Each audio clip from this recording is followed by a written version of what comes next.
Magandang gabi.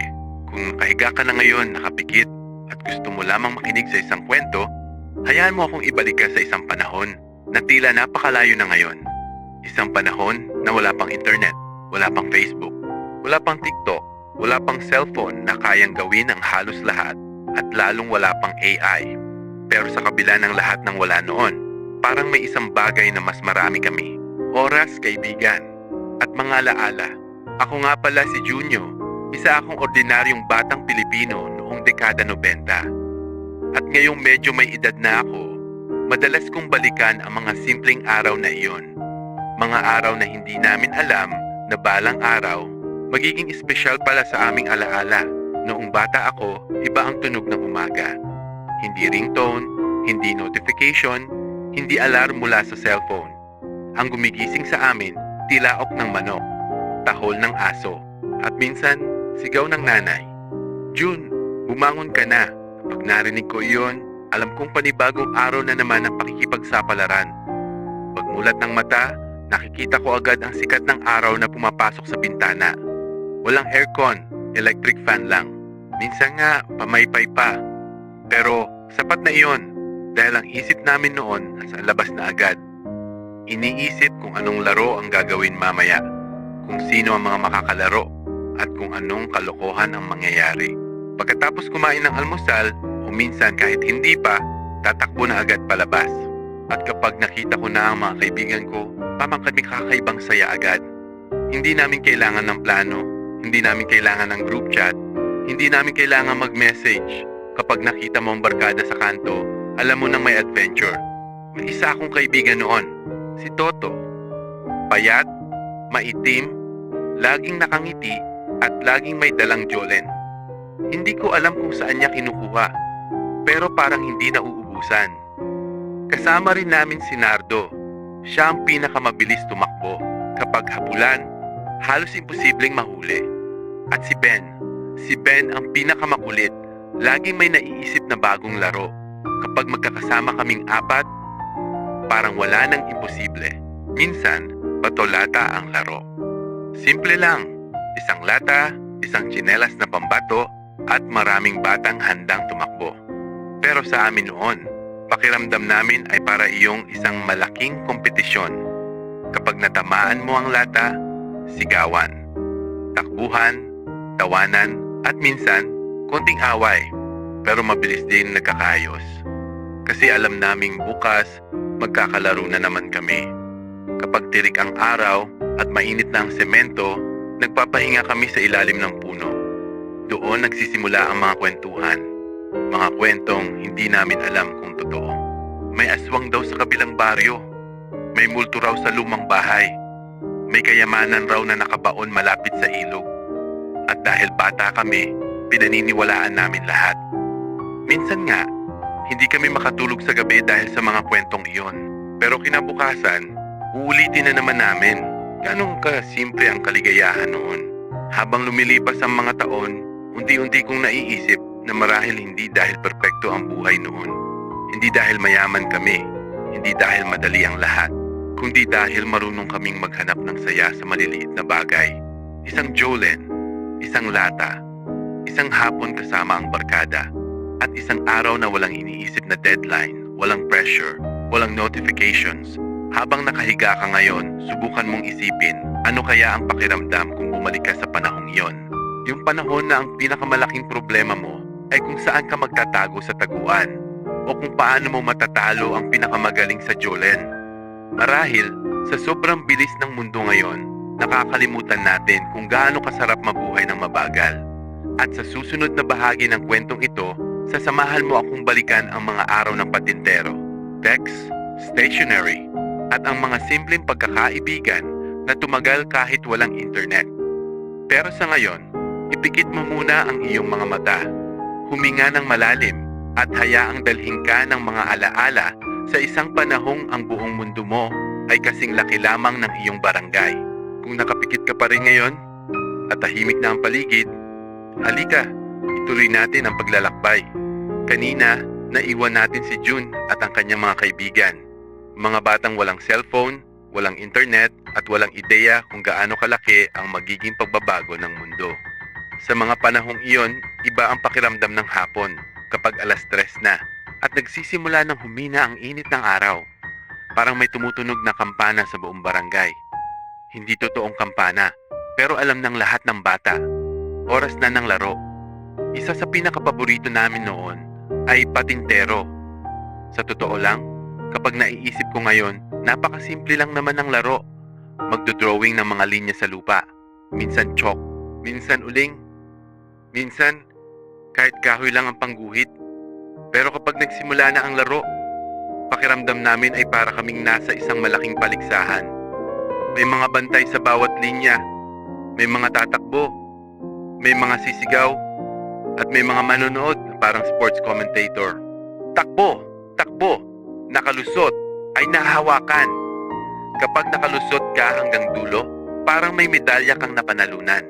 At kapag ikaw ang bantay, todo konsentrasyon ka. Pakiramdam mo, nakasalalay ang kapalaran ng buong mundo sa bawat galaw mo.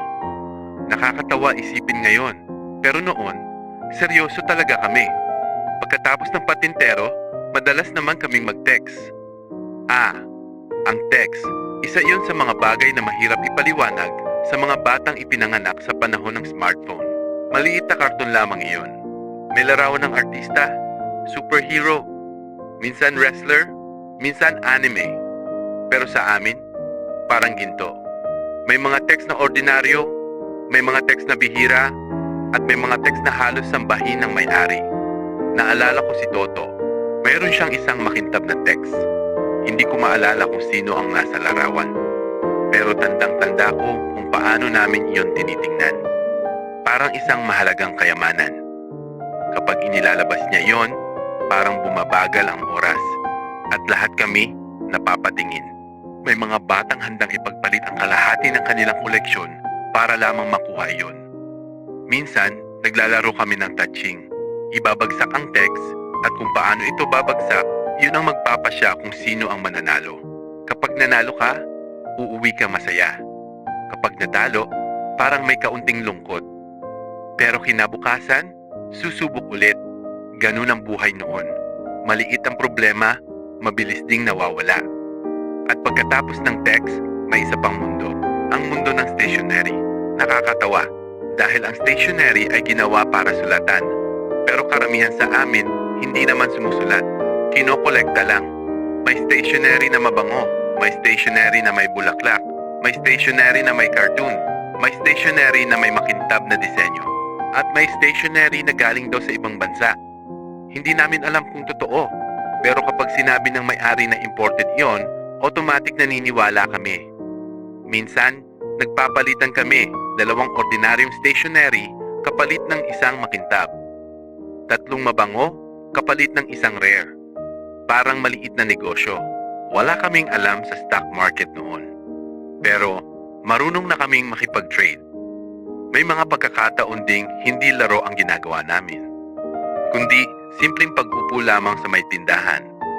Bibili ng tig-pipisong candy o kaya tig-pipisong chichirya, tapos mag-uusap. Minsan tungkol sa eskwela, minsan tungkol sa crush, at madalas tungkol sa mga bagay na hindi naman mahalaga. Pero kapag binabalikan ko ngayon, yun pala ang mga usapang pinakamahalaga. Dahil habang tumatanda tayo, unti-unting nababawasan ang mga sandaling ganoon.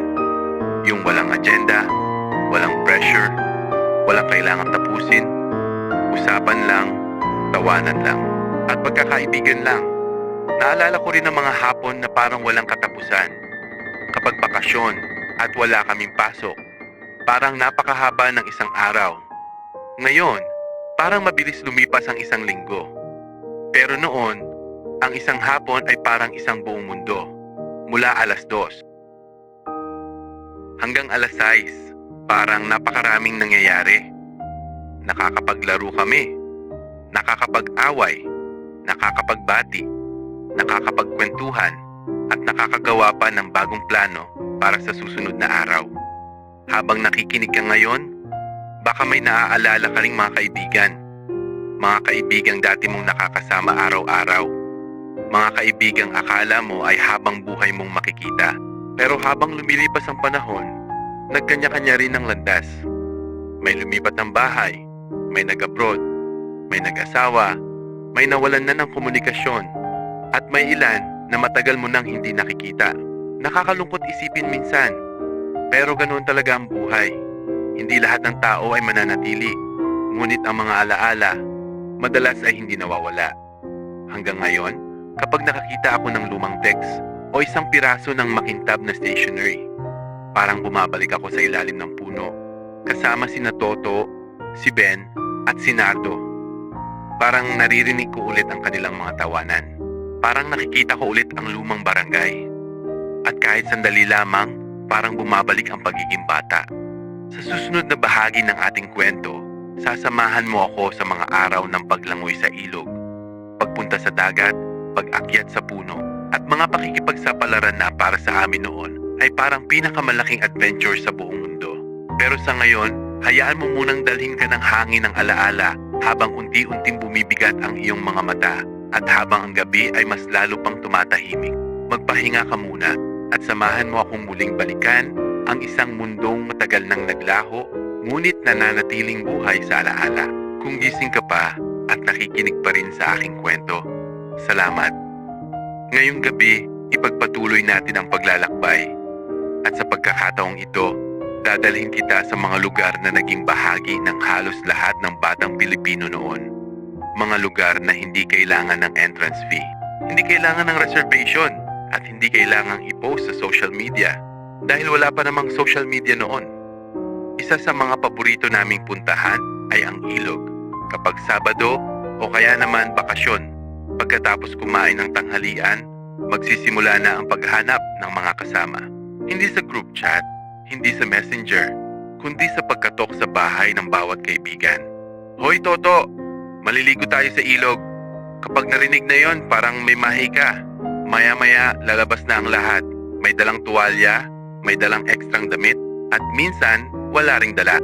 Dahil sigurado namang matutuyo rin sa daan pa uwi, mahaba ang lakad papunta sa ilog.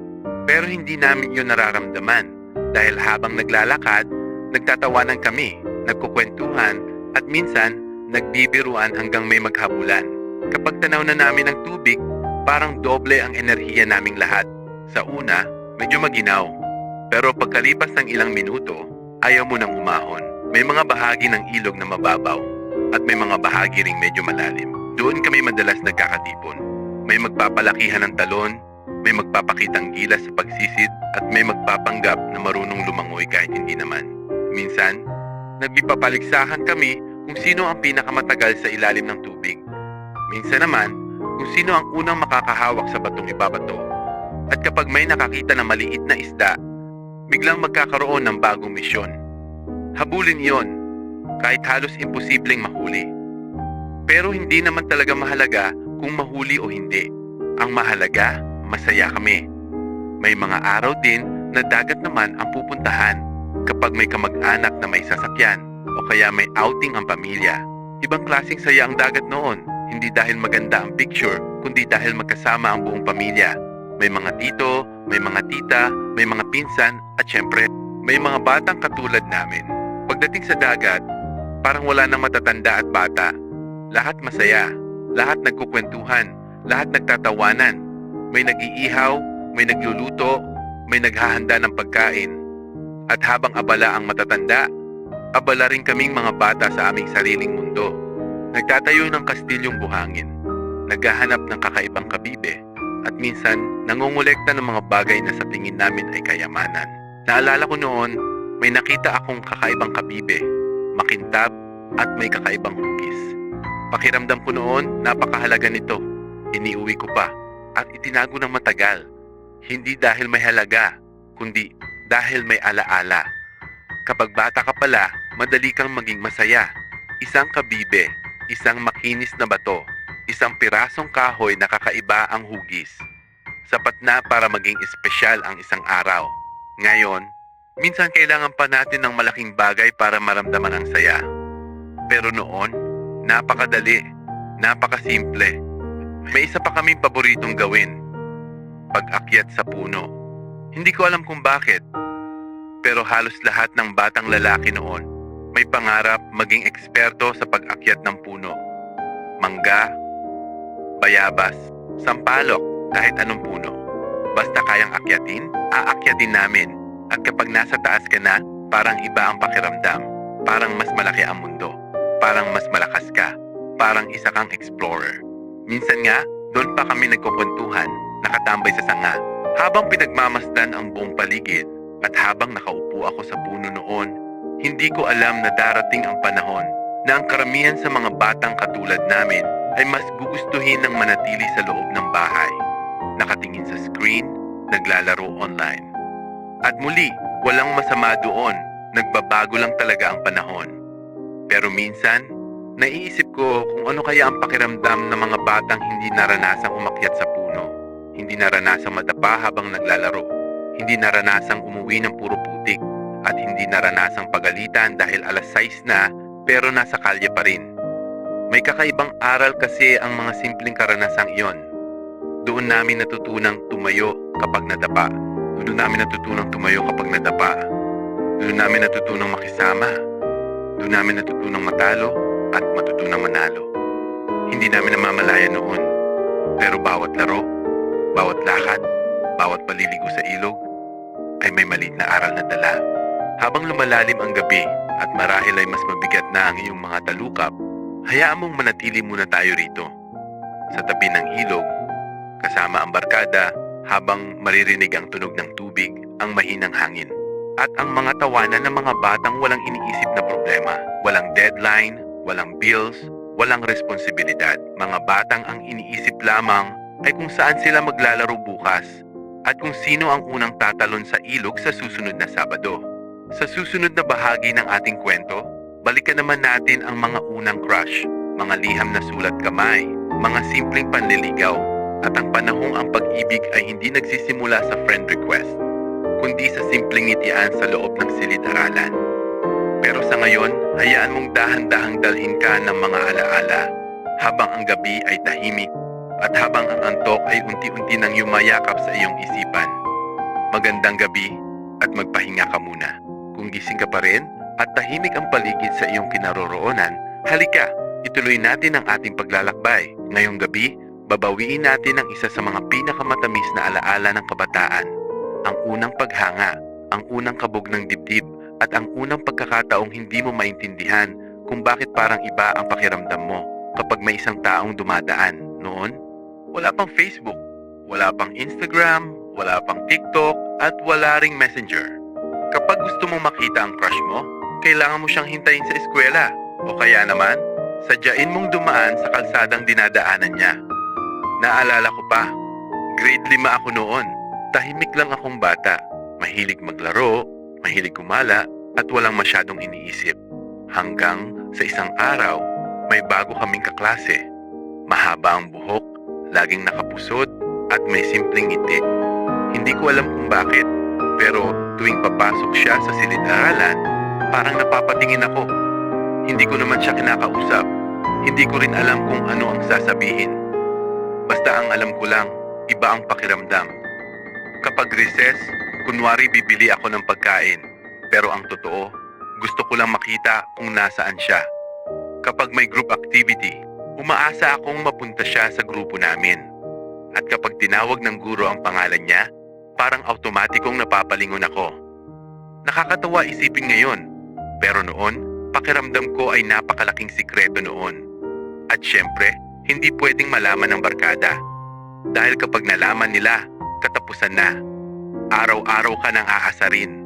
At totoo nga, isang araw, nahuli ako ni Toto na nakatingin. Hindi ko alam kung paano niya napansin. Pero mula noon, wala na akong katahimikan. Uy, si Juno, namumula na naman. Crush mo no? At syempre, itatanggi ko. Kahit halatang halata naman. Ganun noon, mas simple, mas inosente, at mas totoo. Kapag may gusto kang sabihin, hindi mo pwedeng i-chat, hindi mo pwedeng i-text. Dahil karamihan sa amin, wala namang cellphone. Kaya ang ginagawa ng iba, sumusulat ng liham. Oo, liham, sulat kamay. Minsan isang buong pahina. Minsan 2 pangungusap lang. At minsan 10 beses buburahin bago matapos. Naalala ko ang isa kong kaibigan, si Ben. 3 araw niyang ginawa ang isang liham. 3 araw para lamang sa isang papel. Paulit-ulit niyang sinusulat. Paulit-ulit niyang binubura. At nang matapos niya, hindi rin niya naibigay. Natakot. Hanggang sa itinago na lang niya sa loob ng kanyang notebook. At alam mo, maraming ganong kwento noon. Mga liham na hindi naibigay. Mga damdaming hindi nasabi. At mga pagkakataong lumipas na lamang. Pero kakaiba rin yun. Dahil kahit hindi mo masabi, masaya ka pa rin. Masaya ka nang makita siya. Masaya ka nang makasalubong siya sa hallway. Masaya ka nang marinig ang boses niya. Minsan, yun lang sapat na. Kapag uwian na at sabay kayong naglalakad palabas ng paaralan. Parang bonus na yun ng buong araw. At kapag nagkatinginan kayo kahit isang segundo, parang sapat na parang umiti buong gabi. Ngayon, napakadali ng mag-message. Napakadali ng mag-react. Napakadali ng magpadala ng emoji. Pero minsan, naisip ko rin, may kakaibang saya noon sa paghihintay. Yung maghihintay ka ng isang buong araw para lamang makita ang isang tao. Yung maghihintay ka hanggang Lunes dahil walang pasok ng Sabado at Linggo. Yung excitement na hindi kayang bilisan ng teknolohiya. Habang tumatagal, unti-unti kaming lumalaki, unti-unti nagbabago, at unti-unting lumalawak ang mundo. Hindi na lamang laro, hindi na lamang ilog, hindi na lamang text at Jolene. May mga pangarap na rin, may mga plano, at may mga tanong tungkol sa hinaharap.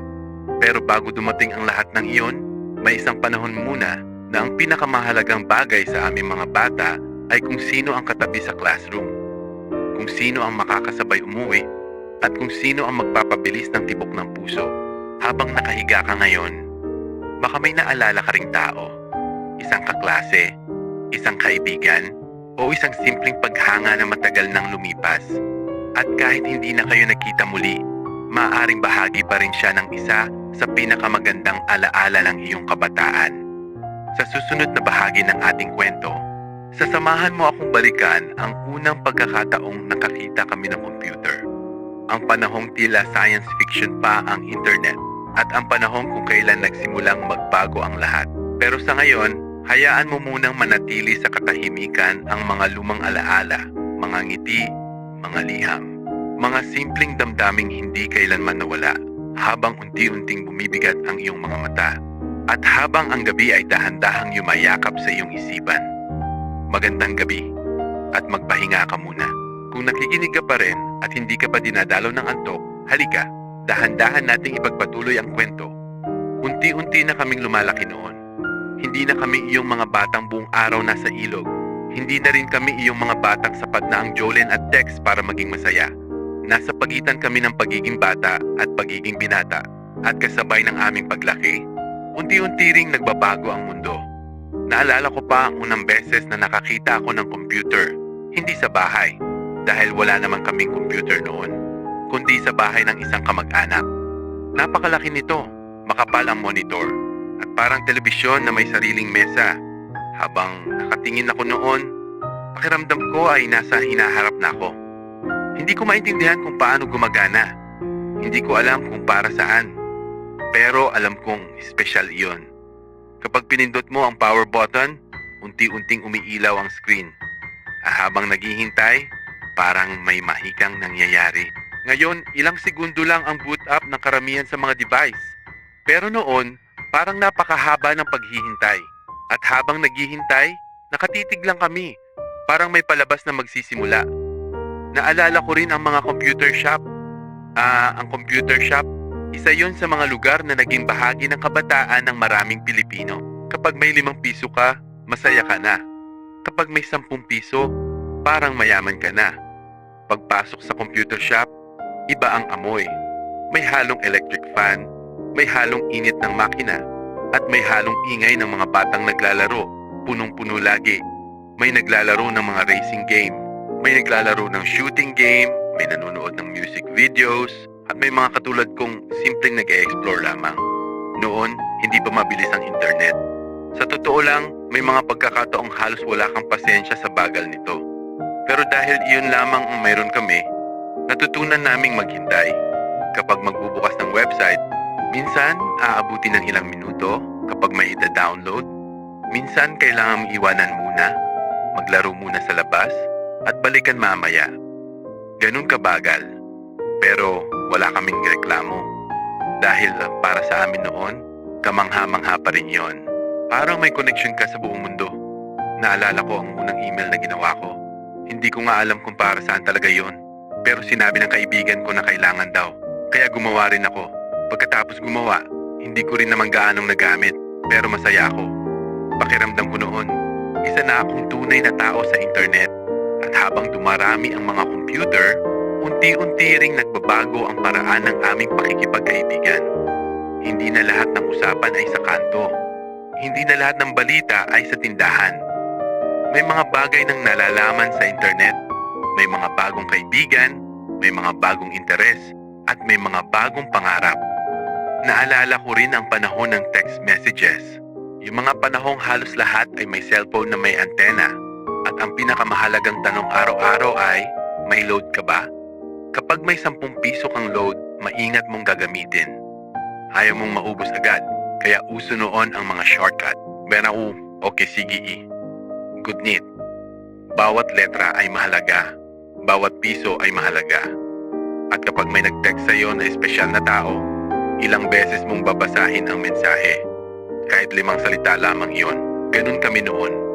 Mabagal, pero marunong maghintay. Simple, pero marunong magpahalaga. Habang tumatagal, lalo pang bumibilis ang teknolohiya. Dumadami ang cellphone, dumadami ang computer, at unti-unting lumiliit ang mundo. Ang dating kailangang lakarin, isang tawag na lamang. Ang dating kailangang sulatan, isang text na lamang. At ang dating kailangang hintayin ng ilang araw, ilang segundo na lamang. Nakakatuwang isipin, sa loob lamang ng ilang taon, parang tumalon ang mundo sa ibang panahon. At kami, nakasabay rin. Hindi namin namalayan, pero unti-unti nang nawawala ang ilang bagay na nakasanayan namin. Mas kaunti na ang batang nasa kalye, mas kaunti na ang naglalaro ng patintero, mas kaunti na ang nangongolekta ng text, at mas marami nang nakaupo sa harap ng screen. Pero sa bawat bagong teknolohiya, may bagong alaala ring nabubuo. May bagong kwento, may bagong karanasan. At marahil, iyon talaga ang takbo ng panahon. Hindi para kalimutan ang nakaraan, kundi para dalhin ito habang nagpapatuloy. Habang nakahiga ka ngayon, baka naaalala mo rin ang unang cellphone mo, ang unang text message, ang unang computer shop na pinuntahan mo, o ang unang pagkakataong naramdaman mong nagbabago na ang mundo. At habang iniisip mo yon, hayaan mong maging mabagal muna ang lahat. Parang lumang internet connection, parang lumang hapon sa barangay, parang panahong wala pang masyadong iniintindi. Sa susunod na bahagi ng ating kwento, darating na tayo sa panahon ng social media, sa panahong nagsimulang mabago, hindi lamang ang teknolohiya, kundi pati ang paraan ng pakikipagkaibigan ng mga tao. Pero sa ngayon, hayaan mong samahan ka muna ng katahimikan ng gabi at ng mga alaalang hindi kailanman mabubura. Magandang gabi at magpahinga ka muna. Kung gising ka pa rin at nakahiga ng komportable, ituloy natin ang ating mahabang paglalakbay. Sa puntong ito ng kwento, unti-unti nang nagbabago ang lahat. Ang mga batang dati naming kasama sa ilog, nagsisimula nang magkaroon ng sariling pangarap. May gustong maging guro, may gustong maging pulis, may gustong maging seaman, may gustong mag-abroad, at mayroon ding hindi pa sigurado kung ano ang gusto sa buhay. Isa ako roon. Noong mga panahong iyon, akala ko noon, mananatiling pareho ang lahat. Akala ko, habang buhay naming maririnig ang mga batang naglalaro sa kalsada. Akala ko, habang buhay namin makikita ang mga tindahang puno ng mga batang bumibili ng tigpipisong kende. Pero hindi pala. Dahan-dahan at halos hindi namin namamalayan, nagbabago na pala ang mundo. Dumami ang cellphone, lumitaw ang mga camera phone, at biglang naging mahalaga ang pagkuha ng litrato. Noon kasi kapag may litrato ka, espesyal iyon. Dahil hindi naman lahat ay may camera. Kapag may birthday, may outing, o kaya may reunion, doon lang kadalasang may litrato. At pagkatapos, hihintayin mo pang ma-develop ang film. Minsan ilang araw, minsan isang linggo. Pero ngayon, isang pindot lang, makikita mo agad. At kapag hindi mo gusto, burahin mo na lang. Napakadali. Naalala ko pa ang unang social media account ko. Hindi ko pa gaanong naiintindihan noon kung para saan yon. Pero sabi ng mga kaibigan ko, gumawa raw ako. Kaya gumawa rin ako. At tulad ng maraming tao noon, unti-unti akong nahumaling. Biglang naging madali ang paghahanap ng mga dating kaklase, mga dating kapitbahay, mga dating kaibigan. Yung mga taong matagal mo nang hindi nakikita, biglang lumilitaw muli sa screen. Nakakatuwa, pero may napansin din ako. Habang mas dumadali ang pakikipag-ugnayan, parang mas bihira na kaming magkita ng personal. Noon, kapag gusto mong makita ang kaibigan mo, kailangan mong maglakad. Kailangan mong kumatok. Kailangan mong pumunta sa bahay nila. Ngayon, isang mensahe lang. At kahit hindi kayo magkita ng ilang taon, pakiramdam ninyo ay updated pa rin kayo sa isa't isa. Dahil nakikita ninyo ang mga post, ang mga litrato, at ang mga kwento ng buhay nila. Minsan maganda, minsan nakakalungkot. Dahil habang mas marami tayong connection online, parang mas kaunti ang mga pagkakataong magkakasama tayo ng harapan. Naalala ko rin ang mga unang viral videos. Noon, kamangha-mangha na ang makapanood ng video sa internet. Kahit mabagal, kahit putol-putol, kahit kailangan maghintay ng ilang minuto para mag-load. Ngayon, isang pindot lang. Milyon-milyong video ang pwede mong panoorin mula sa kahit anong parte ng mundo. At habang lumilipas ang mga taon, mas lalo pang bumilis ang lahat. Mas mabilis ang internet, mas matatalino ang cellphone, mas maraming apps, mas maraming impormasyon. At minsan, masyado ng maraming impormasyon. Kapag naiisip ko yon, naaalala ko mga hapon sa ilalim ng puno. Wala kaming alam sa balita ng ibang bansa. Hindi namin alam kung ano ang trending. Hindi namin alam kung ano ang nangyayari sa kabilang panig ng mundo. Pero masaya pa rin kami dahil sapat na sa amin ang mundo sa paligid namin. Sapat na ang barangay. Sapat na ang mga kaibigan. Sapat na ang simpleng buhay. Pero syempre, hindi naman masamang umunlad ang teknolohiya. Sa katunayan, marami itong naitulong. Mas madali nang makausap ang mga mahal sa buhay sa ibang bansa. Mas madali nang matuto. Mas madali nang magtrabaho. Mas madali nang kumita. At mas madali nang tuparin ang ilang pangarap. Hanggang sa dumating ang isang bagay na hindi ko kailanman inasahan noong bata pa ako. Artificial Intelligence, AI. Kung sasabihin mo sa batang bersyon ko noon na darating ang panahon na may computer na kayang makipag-usap, kayang gumawa ng kwento, kayang gumawa ng larawan, at kayang sumagot ng halos kahit anong tanong, baka isipin kong science fiction iyon. Parang pelikula, parang imposible. Pero heto tayo ngayon, nabubuhay sa panahong iyon. At sa bawat araw, may bagong teknolohiyang lumalabas.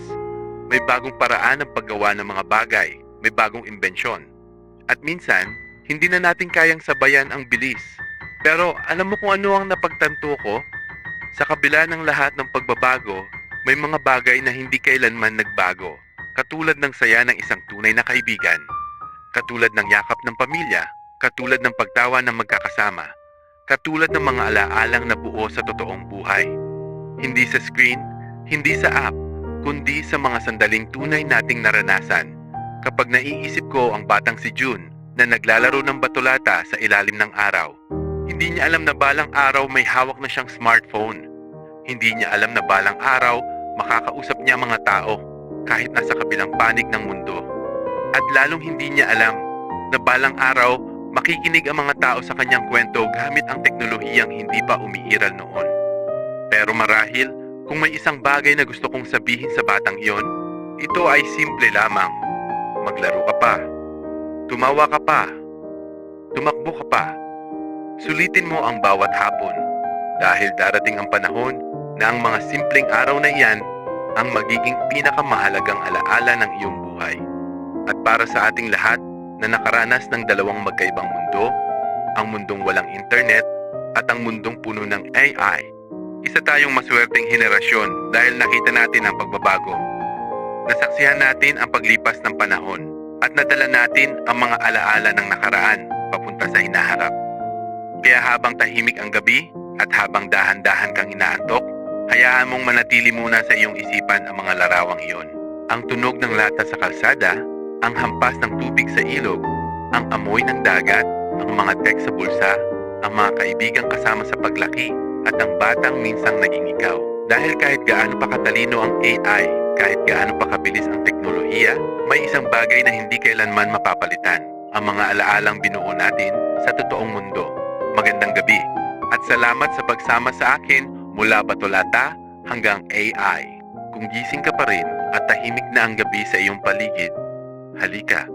Muli nating balikan ang isa sa mga pinakamasayang bahagi ng kabataan, ang Pasko.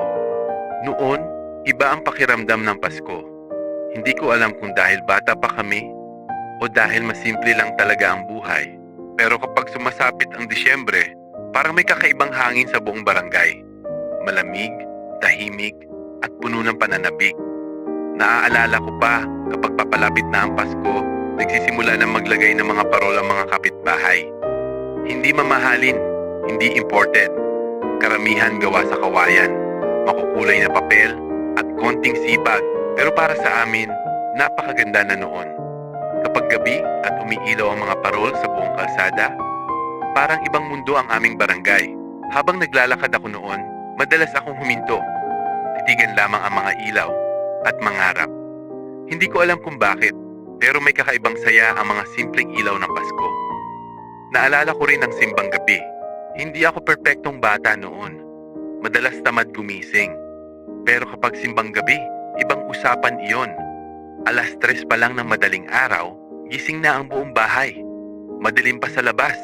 Tahimik pa ang buong barangay. At mararamdaman mo ang malamig na hangin habang naglalakad papuntang simbahan. May mga batang katulad ko, may mga matatanda, may mga pamilya, at lahat kami parang may iisang misyon. Pagkatapos ng misa, syempre, ang pinakahihintay ng lahat. Ang pagkain, bibingka, puto bumbong, tsokolate, at kung minsan, mainit na lugaw. Hindi ko maipaliwanag, pero hanggang ngayon, kapag naaamoy ko ang bibingka, parang bumabalik agad ako sa panahong iyon. Sa malamig na umaga, sa simpleng buhay, at sa mga araw na wala pa akong iniisip. Kapag malapit na ang Noche Buena, abala ang buong bahay. May naghihiwa, may nagluluto, may naglilinis, at kaming mga bata, palakad-lakad lamang, excited, at paulit-ulit nagtatanong, anong oras kakain? Naalala ko rin ang mga regalo noon. Sa totoo lang, hindi naman marami, hindi rin mamahalin. Minsan laruan lamang, minsan damit, minsan sapatos, pero sobrang saya na namin. Hindi dahil mahal, kundi dahil may natanggap. At dahil alam naming may nag-isip para sa amin. Noon, hindi namin ikinukumpara ang regalo namin sa regalo ng iba. Masaya na kami sa kung anong meron, at marahil, iyon ang isa sa mga bagay na namimiss ko. Ang kakayahang maging masaya sa simpleng bagay. Naalala ko rin ang mga nangangaroling. Kapag gabi, maririnig mo na sila mula sa malayo. May lata, may tansan, may improvised na tambol, at minsan, wala sa tono. Pero buong puso, at kapag natapos silang kumanta, nakangiti silang naghihintay. Minsan barya, minsan kende, minsan wala, pero tuloy pa rin sila sa susunod na bahay. Kapag iniisip ko yun ngayon, napapangiti ako. Dahil kahit wala kaming marami noon, parang mas marami kaming oras para magsaya. Mas marami kaming panahon para sa isa't isa. Mas marami kaming pagkakataong gumawa ng alaala. Habang lumalalim ang gabi at marahil ay mas mabigat na ang iyong mga mata, isipin mo muna ang isang lumang Pasko. Yung Paskong bata ka pa. Yung Paskong ang pinakamalaking problema mo lamang ay kung ilang araw pa bago magbukas ng regalo. Yung Paskong buo pa ang lahat. Buo ang pamilya. Buo ang mga kaibigan. At buo ang mga pangarap. At kahit hindi na natin maibabalik ang panahong iyon, mananatili pa rin sila sa isang tahimik na sulok ng ating alaala. At habang nakahiga ka ngayon, hayaan mong dalhin ka muna ng alaalang iyon. Sa isang mas mabagal na panahon, sa isang mas simpleng mundo, sa isang Paskong matagal nang lumipas, ngunit hindi kailanman nakalimutan. Kung gising ka pa rin at nakikinig sa aking tinig, hayaan mong ibalik kita sa isang panahon na halos hindi na maintindihan ng mga bata ngayon. Isang panahon na normal ang brownout. Oo, brownout. Yung bigla na lamang mawawala ang ilaw. Walang warning, walang notification, walang post sa social media, bigla na lamang madilim. At kapag nangyari iyon, maririnig mo agad ang sabay-sabay na reaksyon ng mga tao. Brownout. Tapos, maririnig mo ang pagbukas ng mga bintana, paglabas ng mga tao sa kanilang bahay, at ang tunog ng mga batang natutuwa dahil para sa amin noon, ang brownout ay hindi problema. Minsan, parang bonus pa nga dahil ibig sabihin, mas maraming oras sa labas, mas maraming kwentuhan, mas maraming tawanan, at mas maraming alaala. Naalala ko noon, kapag nawawala ang kuryente, agad kami naghahanap ng kandila. May maliit, may malaki, at may mga kandilang halos matunaw na dahil ilang beses nang nagamit. Pagkasindi ng kandila, iba ang pakiramdam ng bahay. Parang bumabalik sa nakaraan. Tahimik, mabagal, at simple. Habang kumikislap ang liwanag ng apoy, parang bumabagal din ang oras. Noon, wala kaming internet na mawawala. Wala kaming streaming na mapuputol. Wala kaming online game na madidisconnect. Kaya kapag brownout, tatanggapin lang namin at maghahanap ng ibang paraan para maglibang. Madalas, lumalabas kami sa kalsada at doon nagsisimula ang mga kwentuhan. Mga kapitbahay, mga kaibigan, mga pinsan, lahat nasa labas. May nakaupo sa bangko, may nakaupo sa hagdan. Naalala ko si Mang Berting. Isa siyang matandang kapitbahay noon at para sa amin, siya ang pinakamagaling magkwento. Kapag nagsimula na siya magsalita, parang lahat nakikinig. Kahit ang mga aso yata noon ay tumatahimik. Minsan ikinukwento niya ang tungkol sa puting babae. Minsan naman tungkol sa matandang puno ng balete. At minsan tungkol sa isang bahay na matagal nang walang nakatira. Hindi ko alam kung totoo ang mga kwento niya. Pero noong bata ako, sigurado akong totoo lahat. Kapag umuwi ako pagkatapos, hindi ako lumilingon sa likod. Hindi ako dumadaan sa madilim na bahagi ng kalsada. At kapag may gumalaw na dahon, pakiramdam ko may kung anong sumusunod. Nakakatawa na ngayon. Pero noon, sobrang totoo ng takot. May isang gabi na hindi ko makalimutan. Brownout noon. At halos lahat ng tao nasa labas. Habang nagkukwentuhan ng matatanda, kami namang mga bata ay nagtataguan sa dilim. Sa totoo lang, mas masaya ang taguan kapag brownout. Mas mahirap kang makita, mas nakakakaba, at mas exciting, tumakbo ako noon papunta sa likod ng isang lumang bahay. Tahimik, madilim, at walang tao. Habang nakatago ako, naririnig ko ang mga kaibigan kong naghahanap. Pero bigla, may narinig akong kakaibang tunog. Parang may humakbang. Isa, dalawa, tatlo. Tumigil ako. Hindi ako gumalaw. Naririnig ko ang tibok ng puso ko. At pagkatapos, may isa na namang tunog. Pakiramdam ko noon, katapusan ko na. Pero pagkatapos ng ilang segundo, lumabas mula sa dilim isang kambing. Isang simpleng kambing. At doon nagsimula ang tawanan ng buong barangay. Hanggang ngayon, inaasar pa rin ako ng mga kaibigan ko kapag nagkikita kami. Dahil sa isang kambing na pinaghinalaan kong multo. Ganun noon. Minsan nakakatakot, minsan nakakahiya. Pero palaging may kwentong maiiwan. Habang tumatagal ang gabi, mas lumalalim ang mga usapan. At minsan, kapag medyo inaantok na ang mga bata, hihiga kami sa banig sa labas. Oo, sa labas, sa ilalim ng kalangitan. Habang nakatingala, makikita mo ang napakaraming bituin. Mas marami kaysa ngayon. O baka mas napapansin lang namin noon. Wala kasing cellphone, wala kasing screen. Kaya napapatingin kami sa langit. At habang nakatingin ako noon, madalas akong magtanong sa sarili, ano kaya ang nasa likod ng mga bituin? Ano kaya ang magiging buhay ko paglaki? Ano kaya ang mangyayari sa hinaharap? Hindi ko alam ang sagot noon. At sa totoo lang, marami pa rin akong hindi alam hanggang ngayon. Pero isang bagay ang sigurado. Ang mga gabing iyon, ang mga gabing walang ilaw, ang mga gabing puno ng kwentuhan, ang mga gabing puno ng tawanan, at kahit ang mga gabing puno ng takot, ay ilan sa pinakamagagandang alaala ng aking kabataan. Dahil sa mga gabing iyon, natutunan naming makinig, natutunan naming magkwento, natutunan naming makisama, at natutunan naming pahalagahan ang mga taong nasa paligid namin. Ngayon, kapag nawala ng internet ang marami, parang natitigil ang mundo. Pero noon, kapag nawala ng kuryente, doon pa nagsisimula ang kwentuhan, doon pa nagsisimula ang saya. At habang nakahiga ka ngayon, Baka naaalala mo rin ang mga gabing ganoon. Ang liwanag ng kandila, ang malamig na hangin, ang mga kapitbahay na nagkukwentuhan, at ang mga kwentong multo na hanggang ngayon ay hindi mo pa rin alam kung totoo ba talaga. Hayaan mong manatili muna tayo rito, sa isang tahimik na gabi, sa isang lumang barangay, sa ilalim ng mabituing kalangitan. Habang ang hangin ay malamig at habang ang antok ay unti-unting lumalapit. Sa susunod na bahagi ng ating kwento, balikan naman natin ang mga araw ng high school, mga unang barkada, mga kalokohan sa classroom, mga simpleng pangarap, at ang panahong unti-unti nang nagbabago ang buhay. Pero sa ngayon, ipikit mo muna ang iyong mga mata. Pakinggan ang katahimikan ng isang gabing matagal nang lumipas. Magandang gabi. Kung gising ka pa rin at nakasama mo pa rin ako sa paglalakbay na ito, salamat. Ngayong gabi, dadalhin kita sa isa pang bahagi ng buhay na hindi madaling makalimutan. Ang high school, ang panahon na hindi ka na bata pero hindi ka pa rin ganap na matanda. Ang panahon ng kalokohan, ng pagkakaibigan, ng mga unang pangarap, at ng mga panahong akala mo ay napakahirap ng buhay.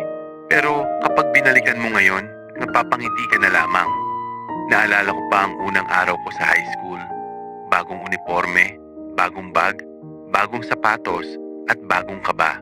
Habang naglalakad papasok sa paaralan, pakiramdam ko noon ay napakalaki ng mundo. Mas malaki ang gusali, mas maraming estudyante, at mas maraming mukhang hindi ko kilala. Tahimik lang ako noong una. Pinagmamasdan ko lamang ang paligid. Nakikinig, nag-a-adjust. Pero hindi nagtagal, unti-unti ring dumami ang mga kaibigan. At tulad ng karamihan, nakahanap din ako ng barkadang makakasama sa susunod na mga taon. Si Toto, kasama ko pa rin noon. Pati si Ben, at may ilan pang bagong kaibigan. Iba-iba kami ng ugali. May tahimik, may madaldal, may seryoso, at may parang hindi kailanman nauubusan ng kalokohan. Pero kapag magkakasama kami, parang walang problema. Naalala ko ang mga oras bago magsimula ang klase. Yung mga estudyanteng nagkukwentuhan sa corridor. Yung mga naghabol ng assignment. Yung mga nagkukopyahan ng assignment. At syempre, yung mga kunwaring nag-aaral pero nagkukwentuhan lang naman. Minsan, kapag wala pa ang guro, para kaming nasa palengke sa ingay. May nagbibiruan, may nagtatawanan, may naghahabulan, at may natutulog pa sa likod. Pero kapag biglang dumating ang teacher, parang may magic. Biglang tatahimik, biglang magiging mababait, at biglang magpapanggap na nagbabasa ng libro. Nakakatawang isipin, pero isa iyon sa mga bagay na namimiss ko. Yung simpleng pagiging estudyante. Yung panahong ang pinakamalaking problema mo ay quiz kinabukasan o kaya assignment na hindi mo pa nasisimulan. Noon, hindi pa uso ang online class. Hindi pa uso ang digital submission. Kapag may project, kailangan mong gumawa gamit ang kartolina, pentel pen, glue, at maraming pasensya. Naalala ko pa ang mga gabing gumagawa kami ng project. Nakalatag ang mga gamit sa sahig. May ruler, may gunting, may colored paper, at syempre, may konting panic kapag malapit na ang deadline. Pero kahit nakakapagod, masaya rin dahil may effort, may pagtutulungan, at may kwentong mabubuo. Kapag recess naman, iba rin ang saya. Minsan sapat na ang isang basong palamig, isang fishbowl, o isang balot ng chichirya. At habang kumakain, doon lumalabas ang mga usapan, mga kwentong walang katapusan, mga balitang umiikot sa buong paaralan. At syempre, mga usapang crush. Parang hindi mawawala iyon sa buhay estudyante. Kapag may bagong estudyante, siguradong may mapag-uusapan. Kapag may magka-love team, siguradong may mga aasar. At kapag may nahuling nagkakatinginan, siguradong magiging laman ng usapan buong linggo. Pero sa gitna ng lahat ng kalokohan, may isa pang bagay na nagsisimulang lumaki sa aming mga isip, ang tanong tungkol sa hinaharap. Habang papalapit ang pagtatapos ng high school, mas madalas na naming marinig ang tanong na iyon. Anong kukunin mong kurso? Anong trabaho ang gusto mo? Saan ka mag-aaral? At sa totoo lang, hindi ko alam ang sagot noon. Madalas kapag tinatanong ako, ngumingiti na lang ako dahil hindi ko talaga alam. Ang alam ko lamang, gusto kong magkaroon ng magandang buhay. Gusto kong makatulong sa pamilya. Gusto kong magkaroon ng maayos na trabaho balang araw. Pero kung paano mangyayari yon, wala akong ideya. At sa tingin ko, maraming kabataan ang nakakaramdam ng ganoon. Kahit ngayon. Minsan, akala natin dapat alam na natin agad ang direksyon ng buhay. Pero hindi naman pala. Minsan, natatagpuan natin ang landas habang naglalakad. Hindi bago. Hindi habang nagpaplano, kundi habang nagpapatuloy. Naalala ko rin ang mga huling araw ng high school. Habang papalapit ang graduation, may kakaibang pakiramdam. Masaya, pero may halong lungkot. Dahil alam naming malapit nang magbago ang lahat. Yung mga taong araw-araw mong nakikita, maaaring hindi mo na makasama ulit. Yung mga kaibigang kasama mong tumawa, maaaring mapunta sa iba't ibang lugar. At yung mga simpleng araw na akala mo ay ordinaryo lamang, biglang nagiging mahalaga. Kaya noong mga huling linggo ng high school, mas madalas kaming magkasama, mas madalas kaming magkwentuhan, at mas madalas naming sabihin ang mga bagay na hindi namin karaniwang sinasabi. Dahil kahit hindi namin aminin noon, natatakot din kaming maghiwa-hiwalay. At isang araw, dumating ang graduation. Nasuot namin ang toga. Nagkaroon ng mga litrato. May tawanan, may iyakan, at may mga pangakong magkikita-kita pa rin tayo. May ilan na natupad, may ilan na hindi. Ganun talaga ang buhay. Pero kahit lumipas ang maraming taon, kapag naaalala ko ang high school, hindi ko naaalala ang mga exam, hindi ko naaalala ang mga grades, hindi ko naaalala ang mga assignment. Ang naaalala ko ay ang mga tao, ang mga tawanan, ang mga kalokohan, at ang mga araw na hindi nababalik. Habang nakahiga ka ngayon, baka may naaalala ka ring kaklase, isang kaibigang matagal mo nang hindi nakakausap, isang gurong naging bahagi ng iyong buhay, o isang simpleng alaala matagal nang nakatago sa iyong isipan.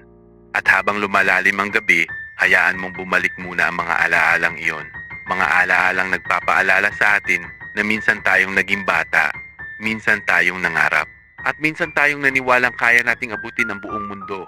Sa susunod na bahagi ng ating kwento, sasamahan mo ako sa unang trabaho, sa unang sahod, at sa unang pagkakataong maramdaman na hindi na tayo bata, kundi isa ng taong may responsibilidad sa buhay.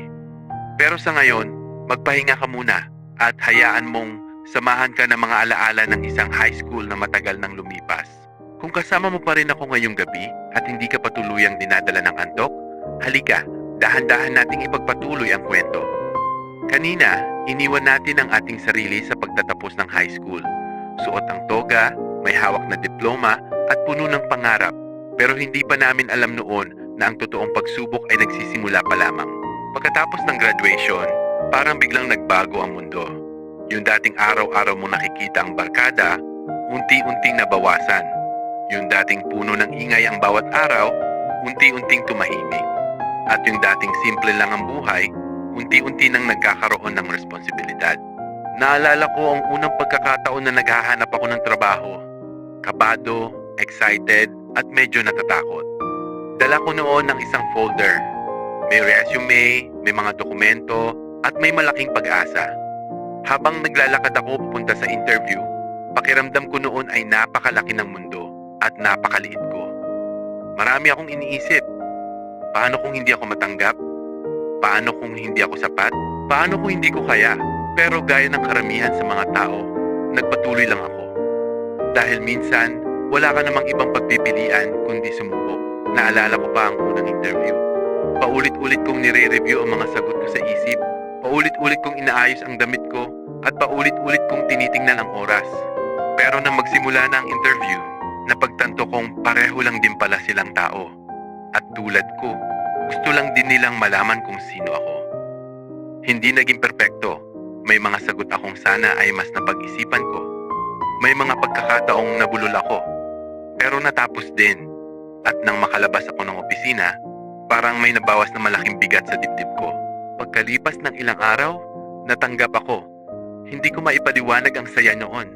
Pakiramdam ko parang nanalo ako sa isang malaking laban. Hindi dahil mataas agad ang sahod. Hindi dahil perpekto ang trabaho. Kundi dahil iyon ang unang pagkakataon na naramdaman kong papasok na ako sa bagong yugto ng buhay. Ang pagiging adulto.